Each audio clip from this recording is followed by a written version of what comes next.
Yeah. I'm in sales. You're in sales. Okay, good. You can speak freely. Okay, good. Yeah, because we've had this MITF fund at the Capitol. They've been put off for 3 weeks, and lo and behold, they started debating it at about 11:15 this morning. So I knew Mr. Goodyear had come here all the way from Arizona with. I said, I'm going to be at this meeting. I needed to be here. I think legislation's important, but it's what's in the heart that's why we do legislation. And I think what we're doing today is maybe something very important. Just as a footnote, last Thursday, my dad, who was in the Navy, and I don't know if you got to see the Oklahoma, but he was on the front cover of the Daily Oklahoman Friday. We had passed legislation in the spring, and that allowed people who had dropped out of high school to go serve in World War II to get their high school diplomas. And I didn't even realize at the time, but my father was one of those, and he got his diploma last Thursday at Capitol Hill High School, and I got to present it to him. I got to present my own dad with his high school diploma, so quite an honor. It was a great experience. They did it right at Capitol Hill, and across the state, people are going to be getting their diplomas. A lot of them around Veterans Day, they're going to be doing some things at high school. So that's just a personal note. There's good things we do at the Capitol. But about 3 months ago, my good friend Kevin, who I've known forever. Since 19 years old? Yeah, somewhat. Played cards at my apartment all night. For many years. Kevin approached me. He said, hey, Jim, if you ever, he said, I've been over at Honolulu at Pearl Harbor, and he says, there's nothing for the Oklahomans there. And he had taken his son over to take a trip and was basically pretty discouraged. I've never been there, but I said, well, I'll keep that in mind, Kevin. And then I was having another lunch. We're having too many lunches together. This is getting dangerous, but as I was having lunch with Gayleen. Is that why you're putting on weight? Yeah, thank you. That, the dinners, it happens. But they call it the freshman 40 and the sophomore 60, and I've seen some of them that have done that. But Gayleen, I was asking her about it, and Norm, she had mentioned you. Says, I know somebody you need to call. And when I called you and you expressed a great interest about what I was talking about, and I just told you briefly about it, I said, well, let's get together and have lunch and just see what happens. So now Lane's taking up everybody's names, and we'll get these copied if everybody wants a copy of this today. And I hope today, just to throw out the idea there. Do we want a memorial? And if we do, then what do we need to do about it? Because some of you are more experienced at that than I. But I'd like to start with Kevin, because he was there, and it just came from his heart what he saw and what he missed. And so and he's got some drawings and some other things. So then we'll just open it up from there. So Kevin, tell us about it. Well, I do a lot of work for the Historical Society. I do artwork for them. I became interested in the battleship Oklahoma, just fooling around over there and started reading stuff. And then I showed up to one of their reunions and got really jazzed up and decided. I've been to Pearl 3 times, and every time I'd go over there, I'd go out and stand where I could see the Oklahoma where it was docked. Well, my son was born. He's 7 now, but last year I was going to take him out there to show him where the Oklahoma was at, because I was telling him about it. And so we get out there, walk out of the Arizona Memorial, and I look out there out of the gift shop, and there's this big battleship out there, and I'm thinking, what is that? And I took some photos of it, and they said, well, that's the USS Missouri out there, and it's parked here, and you can go out there. And I thought, well, hot dog, I want to go out to Fort Island. I've always wanted to get on there, but you can't get on there if you're just a regular Joe. And so I paid the admission for a private tour and rode out there. So, you're going across Fort Island, you get out there, and I thought, man, this really looks like where the Oklahoma was parked. And I wanted to see the mooring. I couldn't show it to my son. It was gone. It's overpaved. And I get out there, and the guy's giving a tour, and is there any question? I said, isn't this where the Oklahoma was docked? The guy just kind of like, well, I'm not really sure. He was kind of very reluctant to tell me, because I said, I came all the way from Oklahoma to see this. And he went on with the tour and with the rest of the group. And later I caught him down in the galley of the ship, and I said, is this where the Oklahoma was parked? He goes, well, let's look at this map. And he goes, yes, it is. I said, well, that's what I thought. And so I thought, oh, well, so much for that. So I go back to the Arizona gift shop, and lo and behold, before they got the Missouri in there, they dragged the harbor. And they came across a torpedo, which I brought a photo of. And the torpedo was headed for the Oklahoma, probably torpedo number 8. And it stuck in the mud. They said the Jap plane got hit and didn't drop it right, so it's stuck in the mud. And that's on display there. And I took a panoramic shot of it. And at least it mentioned the battleship Oklahoma. Which that was one area I saw the battleship was mentioned. Outside the gift shop is these plaques of all the ships, and there's another thing that's mentioned there of the Oklahoma. But here's the torpedo that's on display in the Arizona Memorial gift shop. So I look at that, and here's what you see when you look at where the Oklahoma used to be.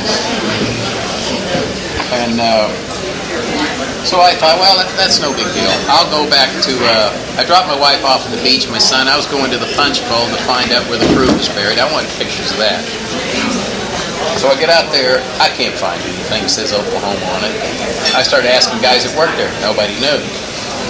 You know, and there's come to find out there's over 20 guys in one grave without any more than a marker on it says December 7th or unknown.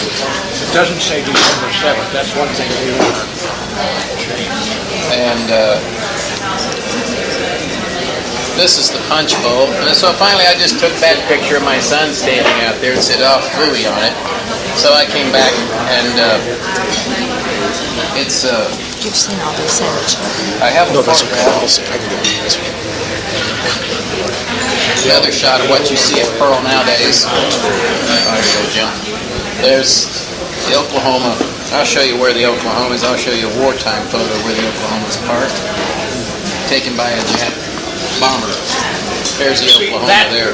This here is Fox 6 right here. See these two buoys right here? This is Fox 7. See, the Arizona was moored between those two. The Nevada was back here.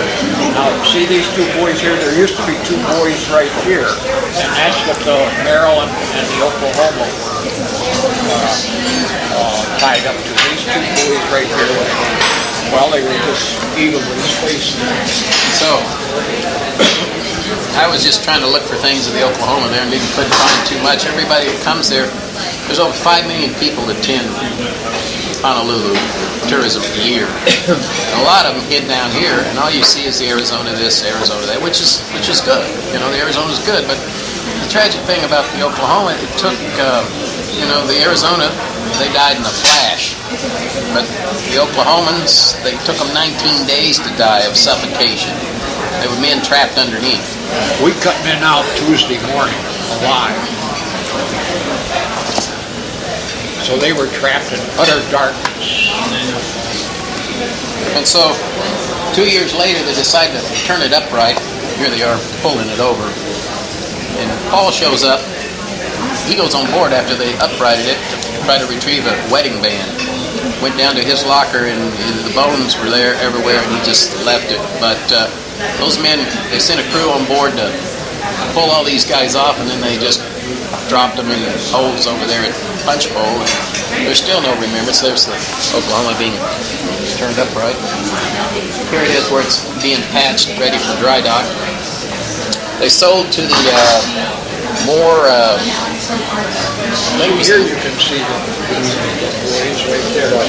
These are the two that are there, and these are covered up. There's the two buoys. More dry dock company, I believe, bought it for $45,000. See, in that whole photograph, right there, see these two buoys right here, are these two buoys right here. And this is where we were. It's Maryland and now this would be the Maryland here and the Oklahoma would be here. Outboard, yeah. So what you do on this, when you pay your money for this, they take you across this bridge right here. And they drop you off here and you dismount here and you walk out here and there's this huge dock. It's about the size of a city street. And they have got vendors out there selling drinks or whatever, But, it could be as I walked out there, I thought it'd be great to have something right there to steal the thunder from this, saying on the last day of her life, the Oklahoma was parked here. Sure. With the names of the crew. And, the Missouri is not a Navy ship anymore. It's privately owned. Right. Yeah. Right? Hello? By the city of Honolulu. So, No, I think you may know more than I do. I was told it was a big corporation. And they pay the Navy supposedly $250,000 a year just to berth it here. Well, when I got back, I decided to, I called Jim up, and I even went as far as I purchased the domain USSOklahoma.com. Put this information on, which I've started it, but I've gone as far as I can on it. I'm going to get some help from a guy who knows what he's doing to help jazz it up and to bring attention to this. I thought, well, I spoke to Jim, and I thought, well, I'll do something. And I talked to Dr. Blackburn, and then I went to Jim, and this is one of the gifts that you buy out there at the Arizona, which I had to buy it. I thought, this is what it says on the front. Here's what it is on the front. Then on the back, they have this beautiful design. And they sell that out there, and I thought, man, I want to make me a shirt that squelches this one on the Oklahoma, and something this dramatic. So I'm hiring a company, Hard Edge Design, to help me create something that's photographed on a dark shirt, and which I'm getting ready to talk to them. They said, sure, we'll help, and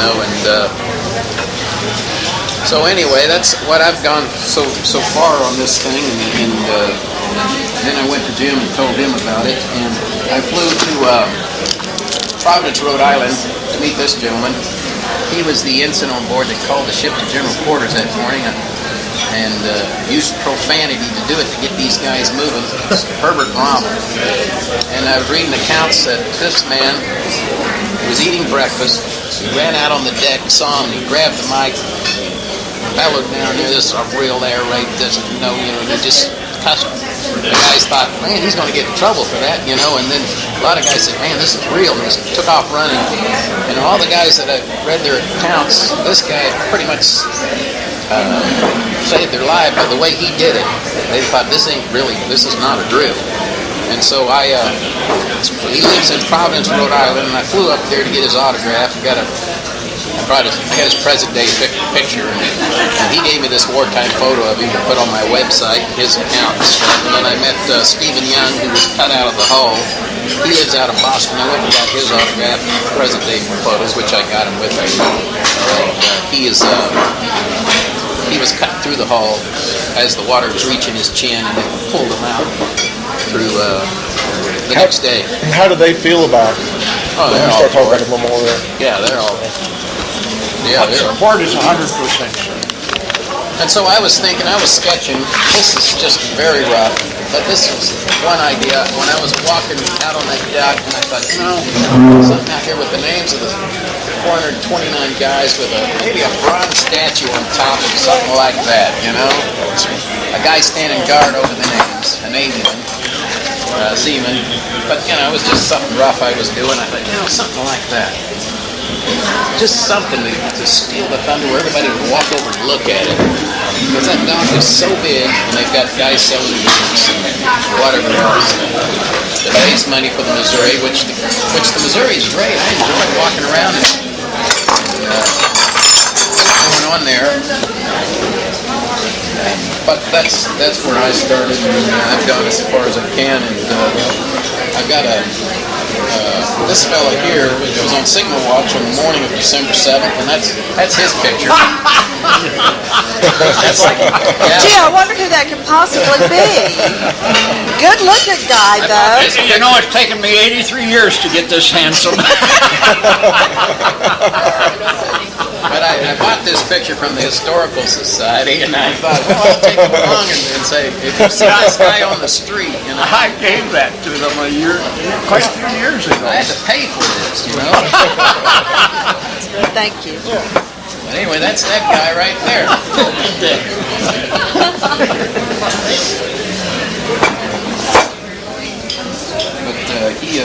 But there's all kinds of things out there for fundraising, and I'm all for it, and I thought about, the Historical Society sells this. I stuck one on my truck. This is great. And it just goes around your license plate, and I thought, the only way this thing can really work if we do it is, it's like our OU seniors, you got a quarterback.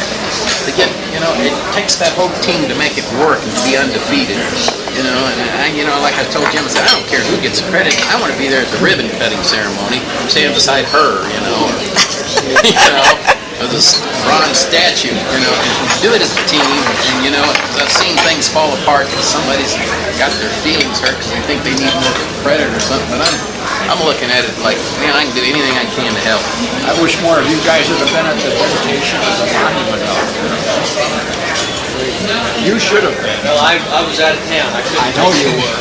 Couldn't make it. So that you might kind of share with them if you haven't already about that monument and what work you put into that. Well, we did. Did you? All right. Okay. That was what, a $50,000 project? Yeah. And we raised all the money. And most of the money, all the money came from outside Oklahoma City, and that really disappointed me. I mean, outside of Oklahoma. Well, is this something that you guys, Norm and Greg, is a good thing? I mean, can you see getting behind and wanting to do something like this? This website I got up. I mean, you go there, it's USSOklahoma.com, and all I did was put these guys as pictures, and a lot of these men have emailed me their wartime photos and their accounts. I've flown out of town to get them, I just want to bring attention to these guys, and, your suggestions and critique, man, it's open. I mean, I need help in making it the best it can be and be a very informative site if you go to it. As far as raising money, I know we can raise the money for it.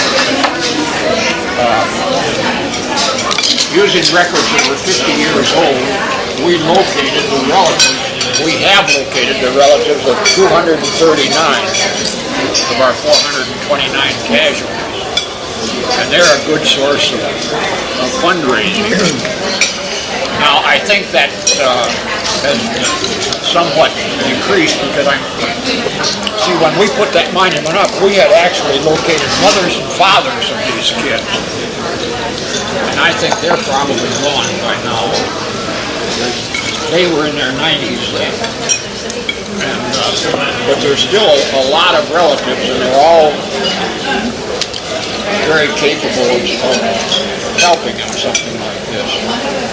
And there's about 170 survivors left, and there's about 130 or 40 men that served on the Oklahoma before Pearl Harbor that are still alive. And some of them can give very generously. There is a movement, I believe, this was I think a year ago, to recognize with a monument all the battleships at Fort Island, because there is nothing for the Utah on the other side of Fort Island in the Arizona. There is nothing that recognizes the other battleships. And there was discussion about granite memorials recognizing just where the ships were located and identifying the ships. Sure, or just a marker? A marker of some sort. But as Kevin alluded to, you cannot get to Fort Island. You have to have access because that's a military base, and that's residence for a lot of the commander for the Commander-in-Chief Pacific Fleet has his residence right there. So that huge dog, which is, like I said, they're putting vendors out on there for the Missouri. You can get on a bus and they will take you. It's a special bus that the guard just waves you on through. Right. It's nice. I mean, I like, as just a little tourist, it was wonderful. But about a year and a half ago, Tucker and I were involved in some conversations with various people because I had heard that there were still other remnants of the Oklahoma available. When they brought the Missouri in the early 90s, they had to dredge out that area where the Missouri is resting, which is where the Oklahoma That's where they found that torpedo. They found a torpedo, and they also found part of the main mast. And what happened is they drug this around the south part of Ford Island, and I was able to find someone who told me that yes, in fact, this is the main mast, parts of the main mast. Have no idea how far down it rests in the silt and stuff around Ford Island. But what I was wanting to do, and I got Tucker involved when he was president of the Navy League, to talk about this to see if we could do exactly this, raise some money, bring that relic back. So Tucker's got a trail of correspondence, emails, but we have found out that everything has to go through Washington, D.C., basically, Navy Yard. There's a gatekeeper there that protects, I guess, is in charge of Navy memorials. They're going to put a private memorial on Navy property. You got to go through this gatekeeper. I have that correspondence. Couldn't locate it today.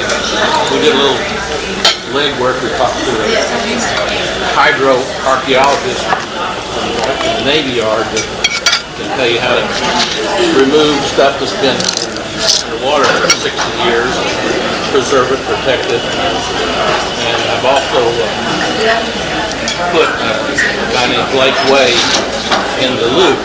He's chairman of the Centennial Commission.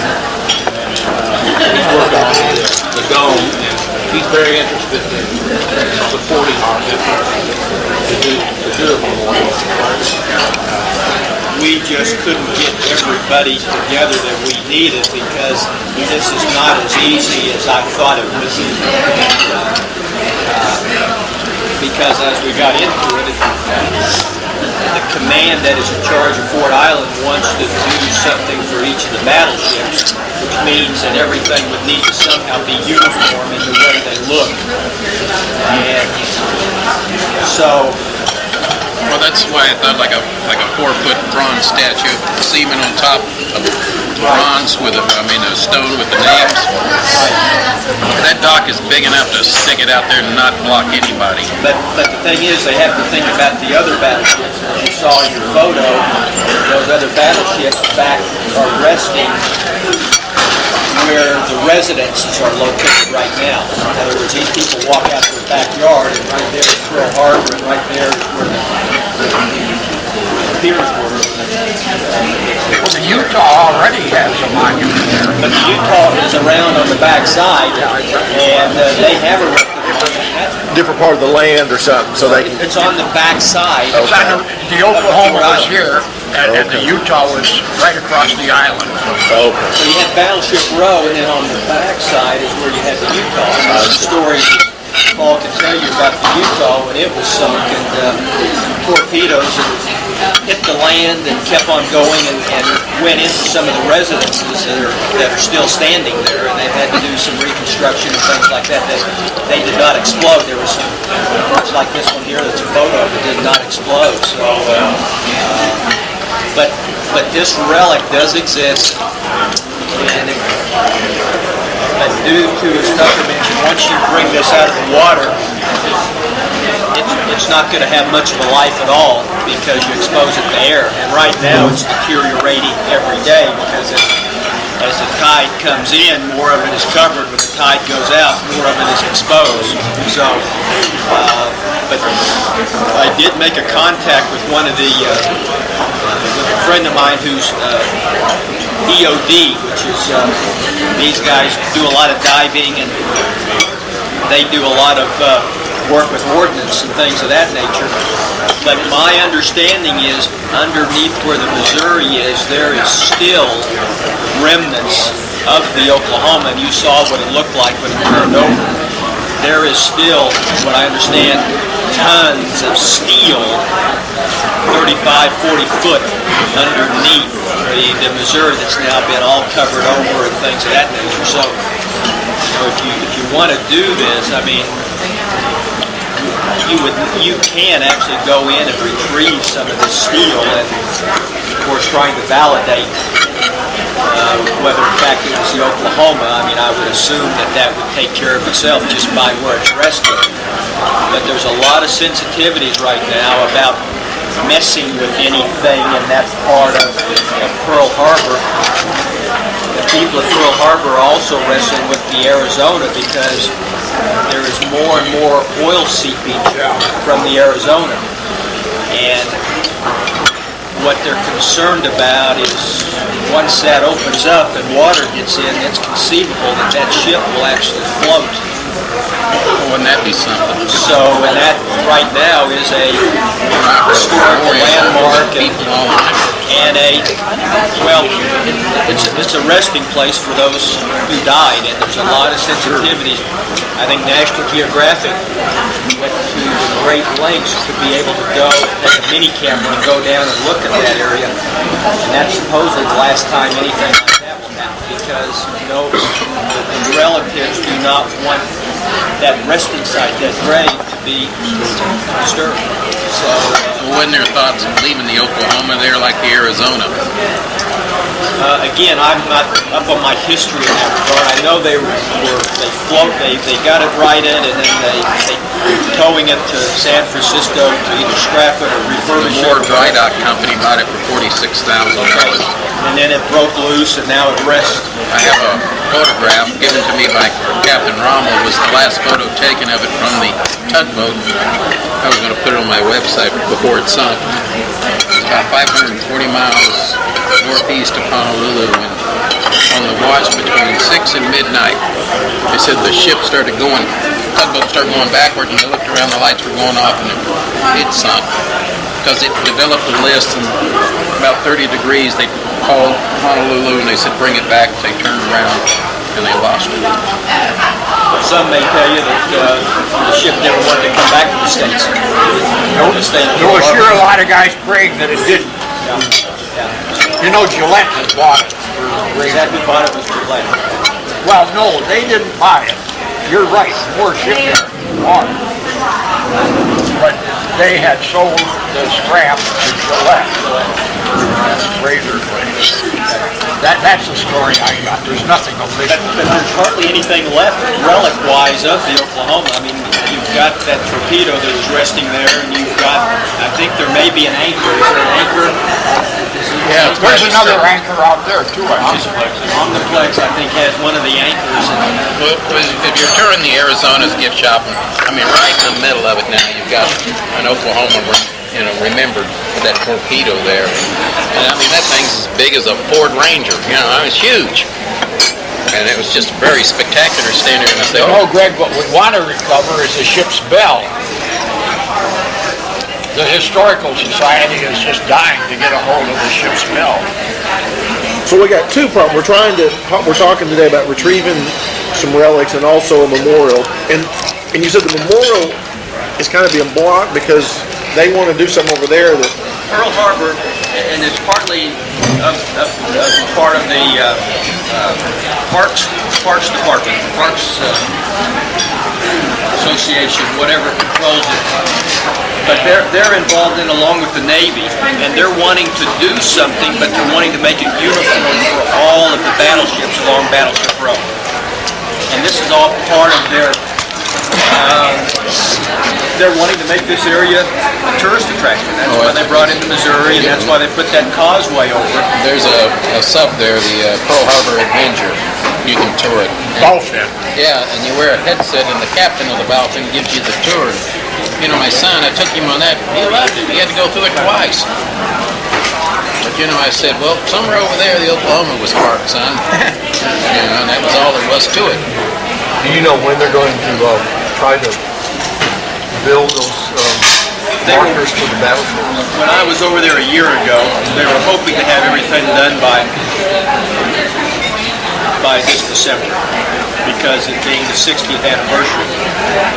And I wrote 2 letters and have not gotten a response on either one about wanting to retrieve these items and how much it would cost, and et cetera, et cetera. And so they know there's local interest.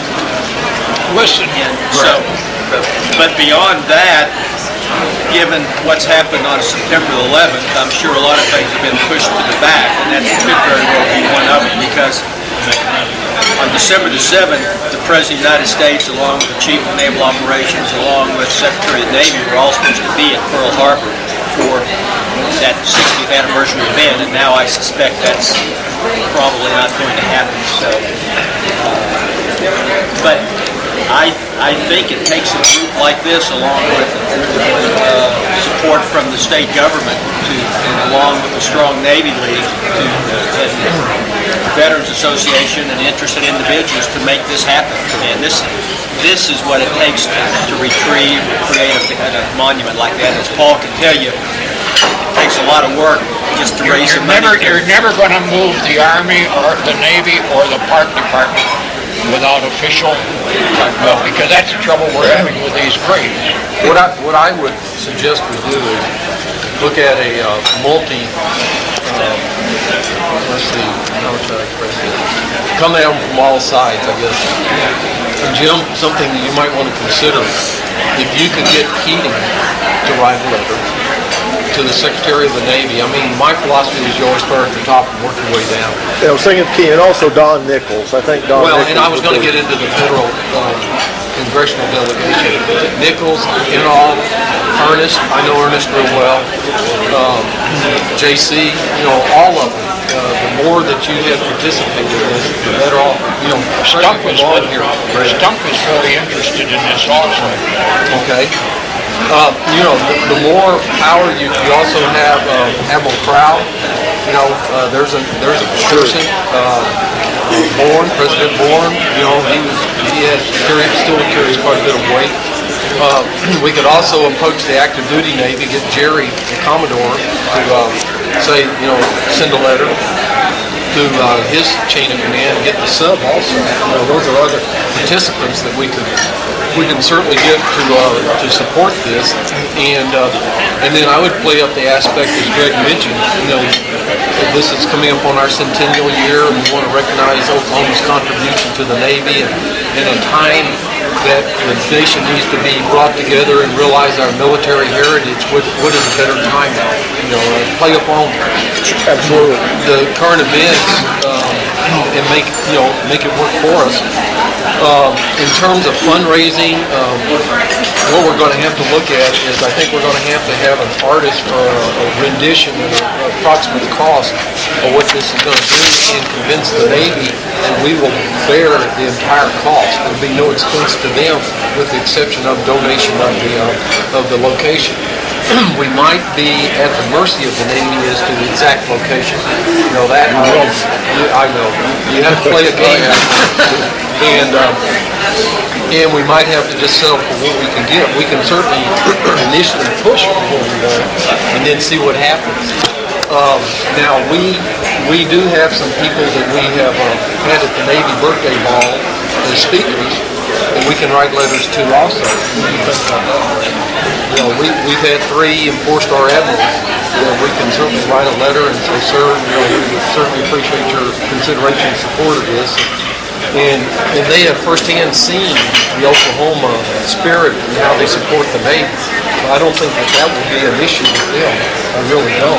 Well, and I'm sure Paul can get us a lot of these veterans off that ship. We can get some letters for them as well. A stack of 100 or 150 survivors off the Oklahoma mixed in with that would be great.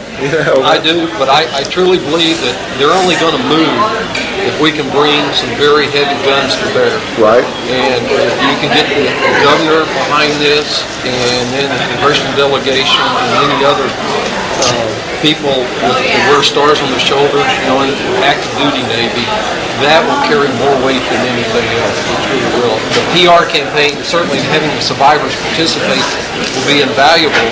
But to get this thing off dead center and get them basically get the situation noticed, the project noticed, you're going to have some names. Last year when this bill was going through Congress to change the graves, I sent out letters and emails to some of the men, and boy, they were. They sent me copies of emails and letters that they sent to Senator Strom Thurmond and their own local representatives in Washington. So we got a lot of boost from the men. nationwide.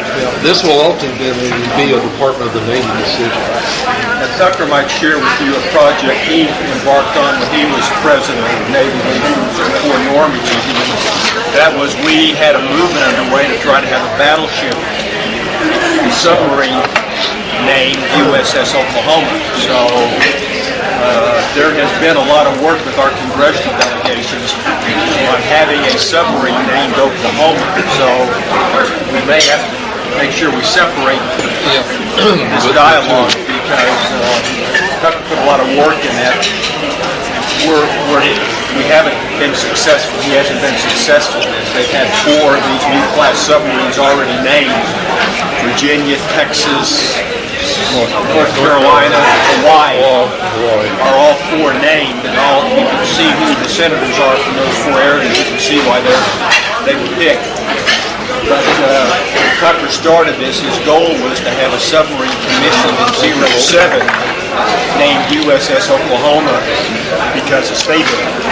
And we missed our window because those are already projected out to about 09. So, but again, he thought it was going to be a rather easy event and project, and as it turned out, Well, we got all the high-powered folks behind that effort. Governor Keeney, all the congressional delegation, they were all writing letters. They thought we had a really good shot for the 100th year of our statehood, and that might put us over the top. We weren't as strong as Hawaii, North Carolina, Texas, Virginia. So, let me latch on to this, maybe give a memorial for the USS Oklahoma. That's when Greg got involved. And I'd be willing to find my file and call the gatekeeper in the Washington Navy Yard and find out the pecking order, how all this happened. And then I think Norman's right. Get off high powers good, or maybe write a letter saying we want to do this. A letter comes from the governor or the legislature, I don't know, and start the process. I'm all for it. I think it's long overdue. Well, that's good. Well, and this is a little different than naming the submarine because we're probably competing against most other states to get. They have the same thing going on, whereas this is unique, or basically with a few other states who have battleships or something. So, I mean, this is a win situation other than getting past the Navy regulations, I guess, is the big obstacle. Another aspect of this that we're going to have to do is the Navy will want to approve the design. They just won't stick anything out there. So Right. we probably, as a group or somebody, needs to really decide upon what we want to do. I'll find all that out by calling this one person that, as I say, is the gatekeeper, and just say, how do we do this? What's the pecking order?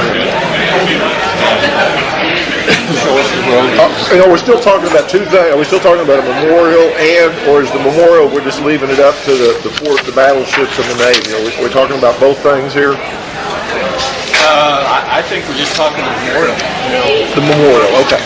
And again, I assume we want it at Fort Ivy. We don't want it back. We have one here. Right. No, right. I like it right where those guys get off the bus and start out onto that dock.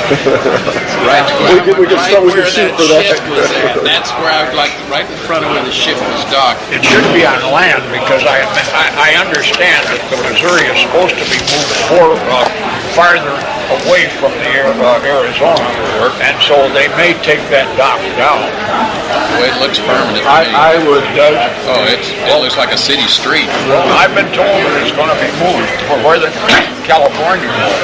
All I know, Jim, is it took 11 minutes for that ship to capsize when the first torpedo hit it, and all them men ran to their battle stations, and a lot of them got trapped. It took 19 days to finally kill them all off for them being trapped in there. So, they look like they got forgotten. And if you go out there today, you think they were forgotten. I just don't want to forget them anymore. The bottom line to it is we can request, but the Navy's going to tell you where they're going to allow you to put it. I mean, that's just a fact of life. Right. We can obviously request it be as close to where the Oklahoma was moored at the time of the attack. But I think, like I said, we need to organize our campaign. We're going to need to decide upon the design and then obviously the cost involved and some projected timeline, where we want to make this happen. And this kind of has to be all put together into a letter to the Navy saying, this is what we want to do. It's at no cost to you. And the one thing that will get their attention, I'll repeat myself, is that the more powerful people in position of authority that we can get to send a letter or co-sign a letter, it will get their attention because they can't ignore it. They can't just put it on the back burner and say, well, we'll get to it when we can. I think co-signing is the best way to go. I think a cover letter or a letter, page and a half, and then a group of signatures from the Veterans Association, from the legislature, interested individuals, Navy League President, John Kirkpatrick, Ray Ackerman. John Kirkpatrick. And see, we have another distinct advantage. We have an admiral amongst us that can open up some doors that we normally can't open, firsthand. So, it's not what you know, it's who you know. It is so true. So, with the combination of all that, we should be able to get their attention. Well, can I make a proposal then that we try to come together again in about 3 weeks or so, and we need to make a list, if we could right now, what you start naming it, if we could go down this, here's some things we're doing, each of us start to pick off a little bit of this, and does that seem appropriate? I'll contact Hawaii, the Navy command there in charge of Fort Island, and I'll try to find out the specifics of any timetable they might have for these monuments, or what the timetable is for Fort Island and recognizing the battleship. And if Tucker can, I'll contact Washington Navy Yard and get as much information as I can from them. give us chain of command. That'd be good. I'll go ahead and start making inquiries to all of our U.S. delegation and stuff. And I know that the state legislature and the governor, we can get that pretty easy. We'll do that. And the Veterans Association, whoever the chairman of the Oklahoma Veterans might be able to contact. Okay. Great. I'm not sure who that is. There's an Oklahoma State Veterans Group that is very, very active. Well, the state level is where I oversees all the veterans, but the state. Well, there was Nick Nichols was in charge of it for a long time, and then McKitty, and I don't know. I don't know who is right now because Nichols died this summer. He lived out here on Greyhawk Street or something like that. Kevin, do you know anything about costs associated with anything? Have you ever done anything like this? No cost with these designs? I know who to call. You know the call? I know a great sculptor, and I thought of calling him up and saying, what kind of idea would I get for a price of about a 4-foot high bronze statue on top of a stone, with names carved on it. And you might pick 2 or 3 or 4 different designs, just something to get sizes and shapes, and have him give us some call. Could you do that for us? I can do that. Does that sound all right? We'll just get something to play with. Absolutely. Another thing, each one of you, Mr. Tucker and Gailey and all of you guys, if you guys go to that site that I put up, USSOklahoma.com, and boy, your criticism would be great, because I'm going to, whatever's going on here, I'm going to stick it on there. I've got quite a few hits on it, and I'm getting veterans finding it, and they're emailing me and sending me stuff and photos, and people who've lost loved ones on that ship are emailing me, and I've got a photograph of one guy that's his name's out on that wall, and I never thought I could get my hands on it. So I'm getting some neat response from it, but and all it is it's just like this photograph, that one there that I bought, and gives account of what happened, and then it moves on to the next one and progresses. And I'm getting down to the point of the recovery and where these boys are buried. And man, his son is into designing, and I've asked for his help. And I may hire a company to help me to polish it. There are all kinds of aspects. I mean, when you approach this thing, you probably want to consider the history of the ship. You know, obviously the names of the people that died during the attack. I have that on there now in alphabetical order. I'm talking about, you know, on the monument. There's just a lot of things that you could put on that monument that would be so perfect that it's just a matter of deciding which one. You know? Yeah, and you might want to talk to some of just ask them, put out some of those that you contact with, the guys, and just ask them what their thoughts are. You know, what would you like on here and such? You know, that's what it's all about. Excellent suggestion. Ask them. Yeah, those are I mean, guys they're that the ones that serve. I think they should have a bigger role. Absolutely. How do they want the ship remembered? We can do the grunt work and let them get the way they want it. You got a little fun with those guys. I really like the monument. I did too. Paul did. It's here in Oklahoma City. Yes. I mean, I think something like that over there would be perfect. I'd like that to be one of the designs that we consider. I like that. You know, that was made by Willis Granite Works here in Oklahoma.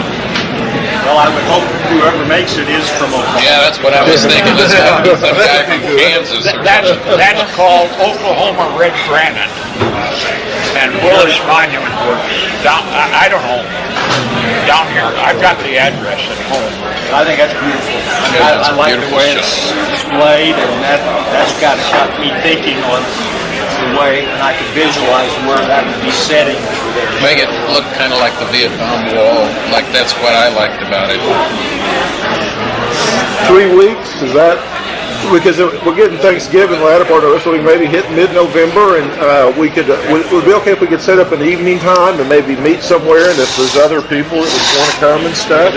I just have to say I have about 4 business trips between now and mid-November. I'm going to have to go on, so I don't know the exact dates, but obviously I'll be here if I can. Well, I'll tell you what, we'll call you first. We'll get it arranged because you got the busiest schedule right now, and then we'll just plan on an evening, Tuesday evening or something like that, Tuesday or Thursday evening, if that'll work, and we'll figure out a good location and let's get together and we'll if start. A weekend is not inconceivable. I know everybody has plans of weekends, but that certainly is. I know I'll be here on weekends, but don't make this centered around me. Okay, well, weekends are fine with me. Just while we're getting input, well, how's it? Yeah, well, with me, my schedule is pretty tenuous right now. I mean, I could be gone on the weekend or during the week, so I'll just normal contact me and I'll give him input on what my schedule's like. So. Okay. And I'm sure Ray would love to attend the next one. Yeah, it would have to not be on a Tuesday. Okay. And if you want Ray, I think you'll be hard pressed getting him at night. I think you'd do better getting him a Wednesday, Thursday, Friday, or a breakfast meeting. That's just my take on Ray. Breakfast or lunch on a Saturday. Did you say lunch on Sunday? Oh no, breakfast or lunch on a Saturday. On a Saturday morning? That's a thought. Let's just see how the schedules flow. Okay, that sounds good. Well, No, I got some other friends that might be interested. They weren't unable to attend. That's why I was recording it. yeah. Like Dr. Bob Blackburn, the president of the Historical Society. I'm sure he'd like to come to the next one, so we can invite him. The more the better. Absolutely. Where's mine? Right here, Paul. Don't worry about it. Oh, come on. No, sir. I got you out here. At least I ought to buy something for you. Give you a souvenir here or something. What, indigestion? Yeah.